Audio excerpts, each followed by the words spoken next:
Get back to your why. Bakit mo ba sinimulan ng karerang to? Ba't mo ba ginawa ang negosyong to? Para kanino mo ba ginawa to? Madalas hindi na enough na ginagawa natin to para sa sarili natin, para sa mga goals natin. Mas patimbang kapag may nakasalalay na ibang tao. May nakadependent sa ating anak, may nakadependent sa ating asawa, may nakadependent sa ating team. So sino ba yung mga taong yon na naka-rely sa'yo? Bakit mo kailangan ituloy itong journey mo? Afterwards, pag na-realize natin na, nga, mabigat pala, no? Kapag hindi natin nilaban tong negosyong to, or tong karyerong to, dun susunod yung mga how.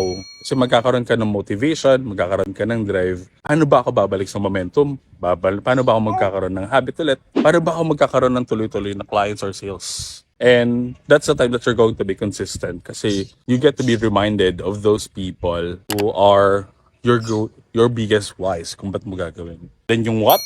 That's only the byproduct or just the result na marireceive mo. The number of your clients, the compensation that you're going to get, the incentives man, the fulfillment, the freedom, those are just results. Pero it always boils down kung saan magmumula yung fire mo para simulan mo siya ulit at para ituloy-tuloy mo siya. So ngayon, para kanino ko ba bumabangon?